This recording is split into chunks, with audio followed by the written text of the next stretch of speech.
Now on the 13th day of the 12th month, which is the month Adar, when the time came for the king's order to be put into effect, on the very day when the haters of the Jews had been hoping to have rule over them, though the opposite had come about, and the Jews had ruled over their haters. On that day, the Jews came together in their towns through all the divisions of the kingdom of Ahasuerus, for the purpose of attacking all those who were attempting evil against them. And everyone had to give way before them, for the fear of them had come on all the peoples. And all the chiefs and the captains and the rulers and those who did the king's business gave support to the Jews, because the fear of Mordecai had come on them. For Mordecai was great in the king's house, and word of him went out through every part of the kingdom, for the man Mordecai became greater and greater.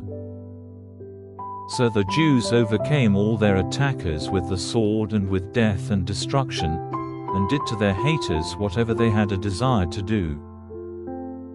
And in Shushan the Jews put to death 500 men.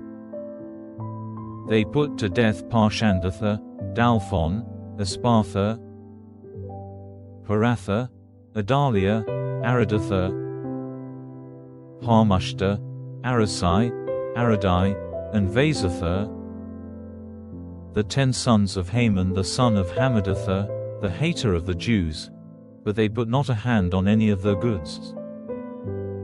On that day the number of those who had been put to death in the town of Shushan was given to the king. And the king said to Esther the queen, "The Jews have put 500 men to death in Shushan, as well as the 10 sons of Haman. What then have they done in the rest of the kingdom? Now what is your prayer? For it will be given to you. What other request have you? And it will be done." Then Esther said, "If it is the king's pleasure, let authority be given to the Jews in Shushan to do tomorrow as has been done today, and let orders be given for the hanging of Haman's 10 sons." And the king said that this was to be done, and the order was given out in Shushan, and the hanging of Haman's 10 sons was effected. For the Jews who were in Shushan came together again on the 14th day of the month Adar and put to death 300 men in Shushan,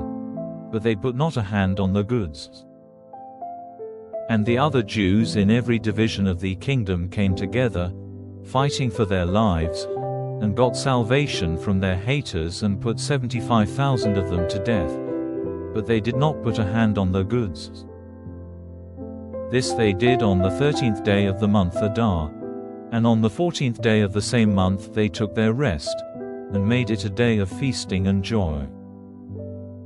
But the Jews in Shushan came together on the 13th and on the 14th day of the month, and on the 15th day they took their rest, and made it a day of feasting and joy. So the Jews of the country places living in unwalled towns make the 14th day of the month Adar a day of feasting and joy and a good day, a day for sending offerings one to another. And Mordecai sent letters to all the Jews in every division of the kingdom of Ahasuerus, near and far, ordering them to keep the 14th day of the month Adar and the 15th day of the same month, every year, as days on which the Jews had rest from their haters, and the month which for them was turned from sorrow to joy, and from weeping to a good day, and that they were to keep them as days of feasting and joy, of sending offerings to one another and good things to the poor. And the Jews gave their word to go on as they had been doing and as Mordecai had given them orders in writing, because Haman, the son of Hammedatha the Agagite, the hater of all the Jews, had made designs for their destruction, attempting to get a decision by that is, chance, with a view to putting an end to them and cutting them off. But when the business was put before the king, he gave orders by letters that the evil design which he had made against the Jews was to be turned against himself, and that he and his sons were to be put to death by hanging. So these days were named Purim, after the name of Pur. Answer: because of the words of this letter, and of what they had seen in connection with this business, and what had come to them, the Jews made a rule and gave an undertaking,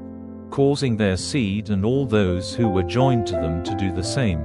so that it might be in force forever, that they would keep those 2 days, as ordered in the letter, at the fixed time every year, and that those days were to be kept in memory through every generation and every family, in every division of the kingdom and every town, that there might never be a time when these days of Purim would not be kept among the Jews, or when the memory of them would go from the minds of their seed. Then Esther the queen, daughter of Abihail, and Mordecai the Jew, sent a second letter giving the force of their authority to the order about the Purim. And he sent letters to all the Jews in the 127 divisions of the kingdom of Ahasuerus, with true words of peace, giving the force of law to these days of Purim at their fixed times,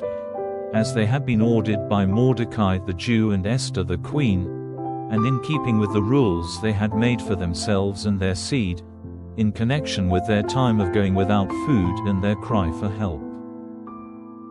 The order given by Esther gave the force of law to the rules about the Purim, and it was recorded in the book.